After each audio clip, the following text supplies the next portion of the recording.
because I love cats, and Louis looks like he's doing great. Yeah, Louis looks good. Louis came out in style. Louis came out in style, right, on the back of a monster truck. Good luck to you guys. Thank you so much. So the rescues continue. People continue to flood out of that neighborhood where their homes have been flooded. And again, he's telling me that the water was up to about here. Yesterday it was down about ankle depth, and now it's up here. Good luck to all of these folks. They are now headed to a shelter not too far from here. Many of these people, some of them are going to friends' houses. The good news is they're out of that deep water right back here in the Briar Hills neighborhood. That's the good part of this story. This is Bill Spencer, KPRC, Channel 2. All right, Bill, thank you for your report. Amazing. Another, it keeps on coming. You know, the rescues and just this whole, it keeps coming. We have to count our blessing for every single person that is pulled out of that situation. Yeah, for sure. All right, let's go ahead and see what our system is doing with us right now. Justin, you're back there. You have some new information? Yeah, let me start with that, and then, Frank, we'll pop over to you because we've got some information. There's a lot of chatter going on right now across the internet, Facebook, Twitter, that's saying that there's been a breach. So our own Brandon Walker, we just dispelled that rumor. We just talked with Harris County Flood Control. I actually just tweeted this out, put it on our Facebook page as well, that both of the dams, both Addicks and Barker, are okay. They have not broken. The levees have not breached. The dams are holding at this point. So if you're seeing some things on your Facebook newsfeed flying around that say that, you know, the dams have broken and everyone needs to evacuate, right? They're okay right now. I guarantee you if something were to change for that, we would be the first to tell you. This Harris County Flood Control would certainly make sure that we would let them know. I'm going to get to the Brazos River and what's happening over on the west and southwest side. But first, let's talk about where the storm's going, because I want to tell you, Frank, I just looked outside our studio here at Southwest. I saw some blue sky. I know. I'm getting a lot of Click2 pins of blue sky. Yes. Right, I can't tell you how happy I'm to see blue sky.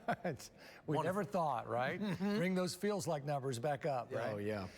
Okay, here's our system right there. There is Harvey. You can see it right where my finger is, moving really almost to east now, but expected to continue to move off toward Louisiana. And here's that blue sky.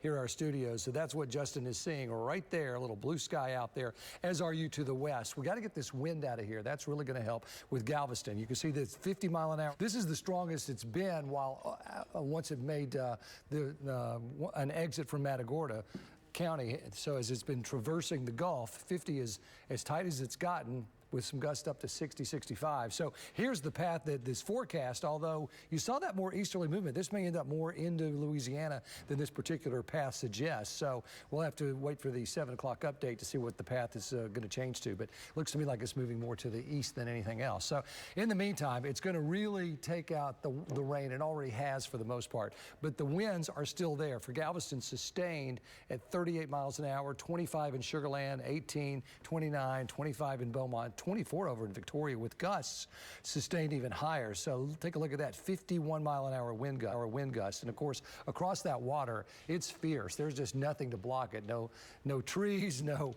buildings, nothing. It just whams right into you there on the south part of the bay, and then the west end on the bay side there. It's coming in pretty tough. It is also blocking that rainwater from draining quickly, and there's a lot of problems down in Galveston, especially in the downtown area because of that. This is a live picture. This is Yaga's right here.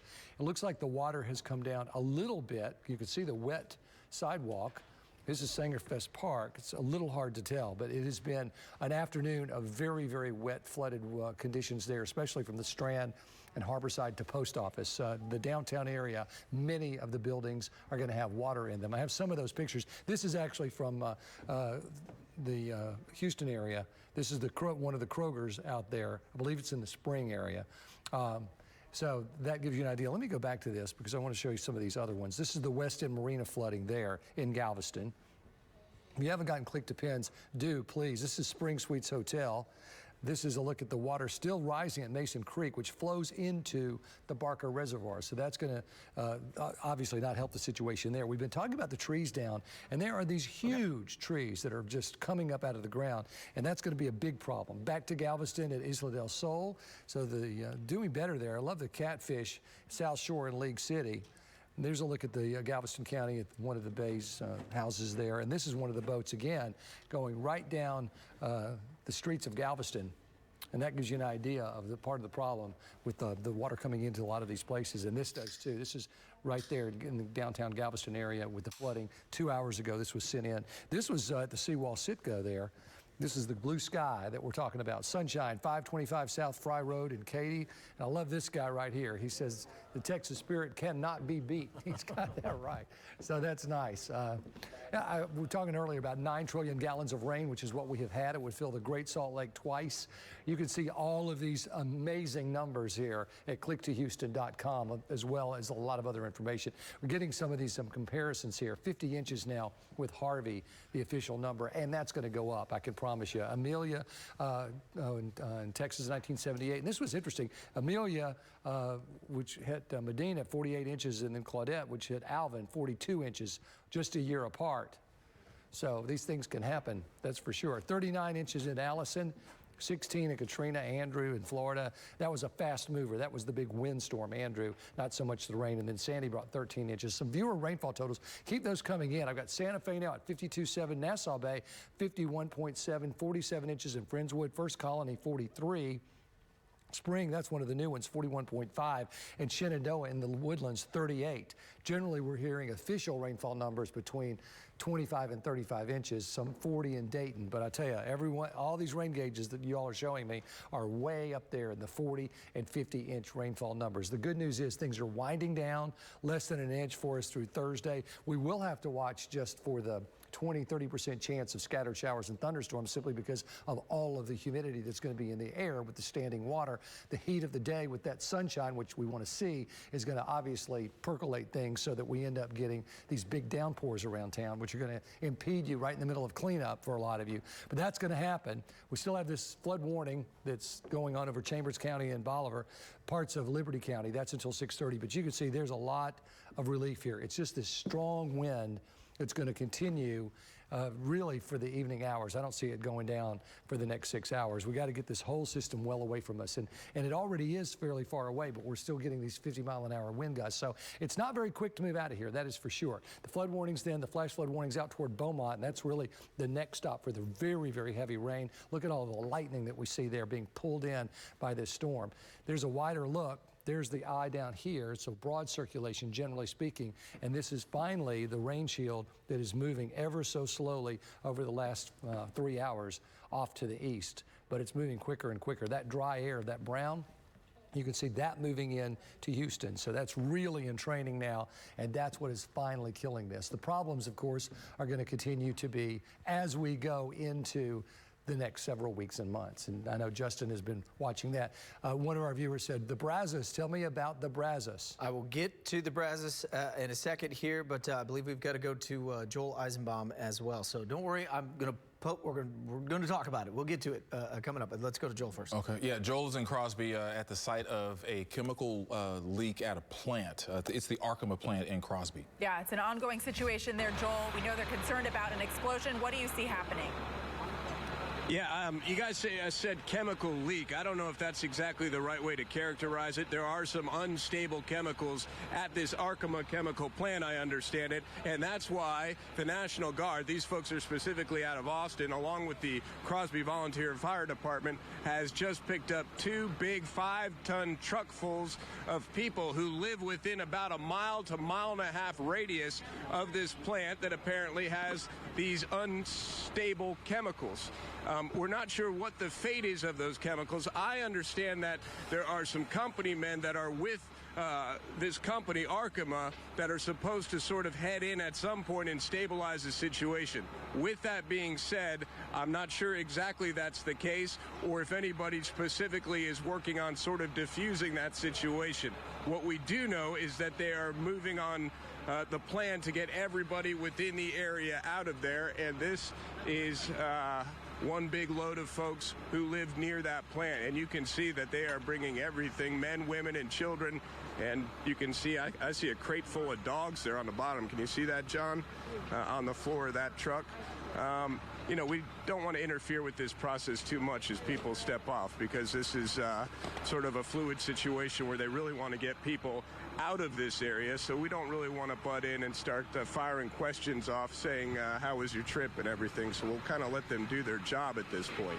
But what we can tell you is what we know. And what we know is they have blocked off Highway 90 just outside of Crosby going points east. And they've also basically made a circle. It has a square on one end, a circle, and said we don't want anybody going back into this area. So these giant 5-ton trucks, the same kind of truck I saw completely under water off of Cypress Creek just yesterday, are going through these neighborhoods and picking people up. And you can see there's a giant Afghan-style dog here. I mean, there is just, it's everything you can think of in terms of people trying to take with them their essentials, which of course includes their pets. And then you've got to deal with people who aren't completely mobile trying to get off of these trucks. Now, in terms of where these people are going, as I understand it, people and pets are being taken to the Crosby Volunteer Fire Department Station number 1. And I apologize that I don't exactly have that address on the tip of my tongue at this point, but it's the lion's share of the people who are coming off these big trucks, if they've been in contact with family, have a rendezvous point set up at Crosby Volunteer Fire Department Station number 1. That's one of the pickup points. If they are people who don't specifically have anybody to meet or a place to go, there are places in town, I understand, that are taking care of these folks. And we know that there are several hundred, because if you're going to draw, you know, a line that extends 1.5 miles in any direction, and keep in mind this isn't Houston, the population density is not like we have in the city, but you're still talking about hundreds, if not a few thousand people that are in this area. You were talking about earlier, incidentally, about what's upwind and downwind, and I'd like to hear from Justin again on that point, because I apologize, my earpiece has sort of been failing me. But I can tell you what is nearby in terms of what's close to the plan. And essentially, you've got to the south, you've got Baytown. And Baytown, of course, we've seen this morning, has its own problems with floodwaters. And then we're really on the edge of Houston out here, because Beltway 8 is maybe 8 miles west of us at this point. So, yeah, there are large-scale populations that are close to that. But, you know, I'm not trying to worry anyone. I'm just trying to give you some context where this plan is and where these people are on our map. With that said, they're confident that they've made this radius big enough should something go wrong at the Arkema plant. We saw in a statement from the people, and you can see there are kids coming through. I hate to see when there are, you know, kids being displaced, but Hey, Joel. let me keep going real quickly. Yeah, go ahead. Hey, this is Justin. So the winds, Yeah, Justin. The winds that we can tell out by you right now, because you're on the backside of the storm right now, those winds are all out of the north, anywhere from around 15 to almost 20 miles an hour. So we've got a fairly steady 15, 20 mile an hour north wind. So it looks like, in terms of who would be impacted, it would be areas south of your location, since those winds are pretty uniformly out of the north all across northeastern Harris County and even into southern Liberty County there. So, Justin, are you in a position to sort of name off a few towns that could, you know, potentially be impacted given the wind direction at this point? Because I am not. Yeah, give me a second here, and I can potentially pop up a few here, Joel. I can fill for a second while you're checking on that.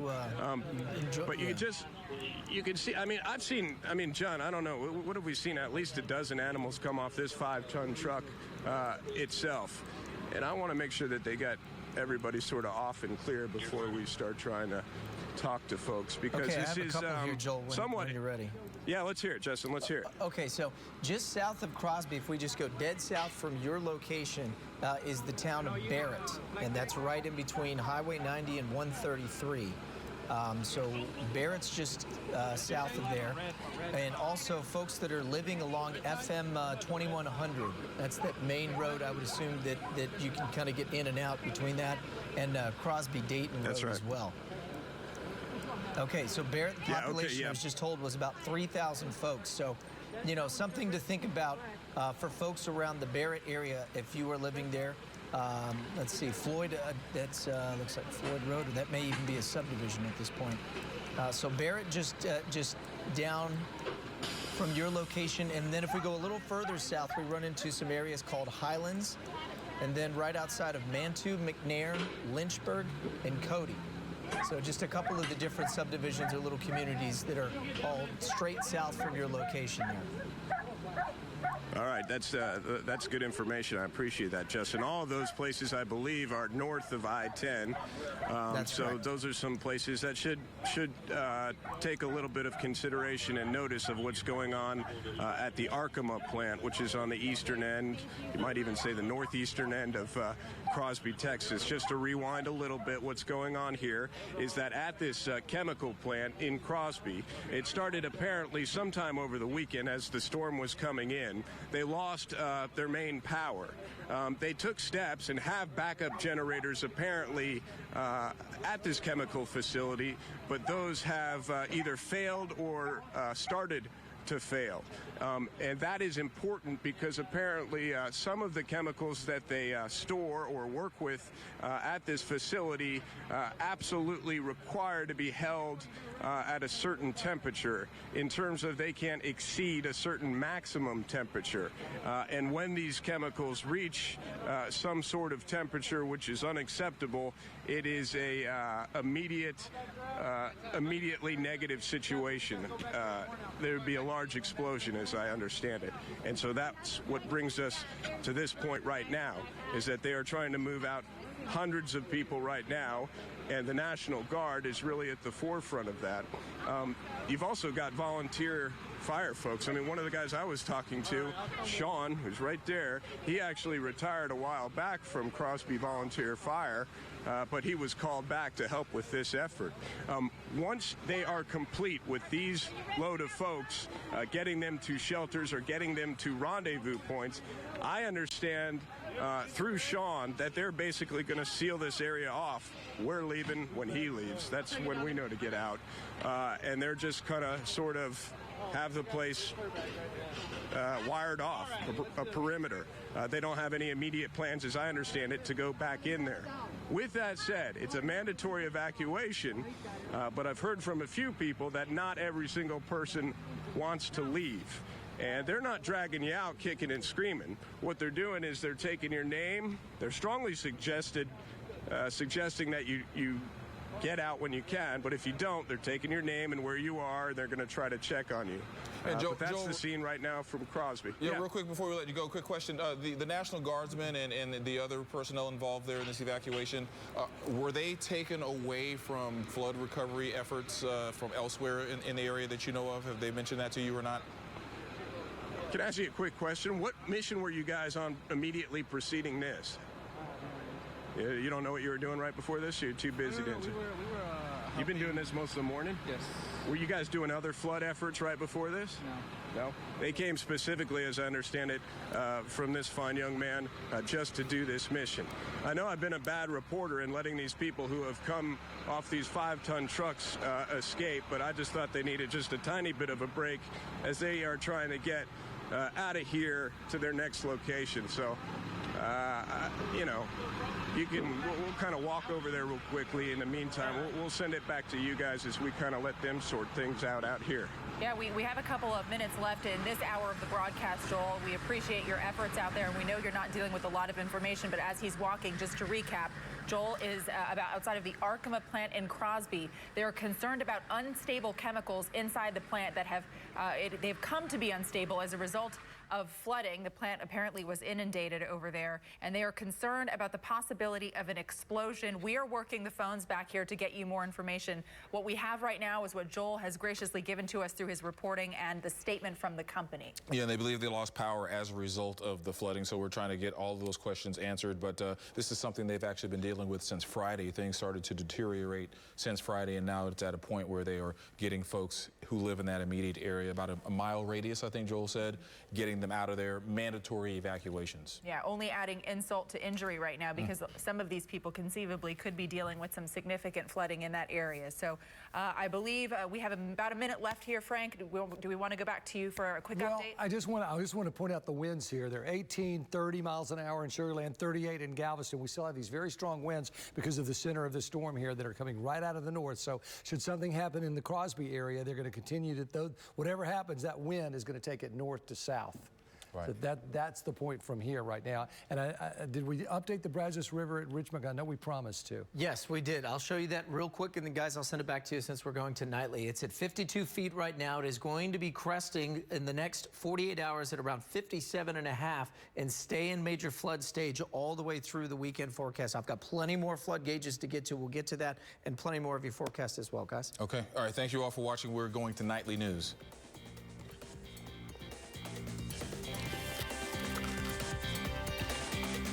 Thanks, Kelsey.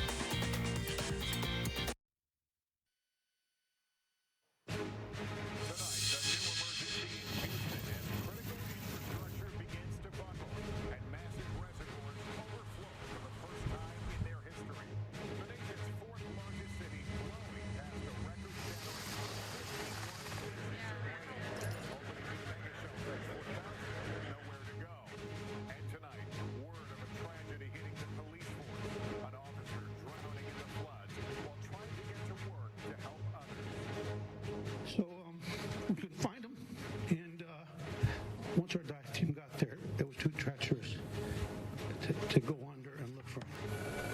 President Trump and the First Lady on the ground in Texas. The storm now taking aim at Louisiana on the 12th anniversary of Katrina. Nightly News begins right now.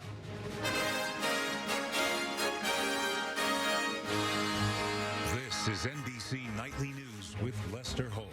Reporting tonight from Katy, Texas. Good evening once again from Southeast Texas, where we saw something late today that we haven't seen in days.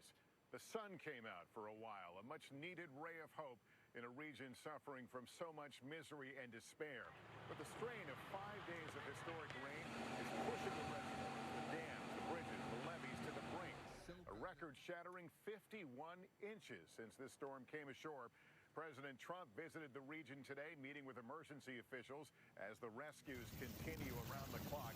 At least 5 people are confirmed dead, including a Houston police officer. And tonight they're bracing for the next hit. Harvey preparing to make a remarkable third landfall on the Texas-Louisiana border. We have all of it covered tonight, starting with NBC's Gabe Gutierrez. One by one, hundreds more swept up in Houston's massive rescue effort, swelling to an epic scale tonight. We've been here 25 years, and we've never been close, never even been threatened with high water. U.S. Customs and Border Patrol's Black Hawk crew saving homeowners stranded in raging waters, others hoisted from flooded neighborhoods to safety. The catastrophe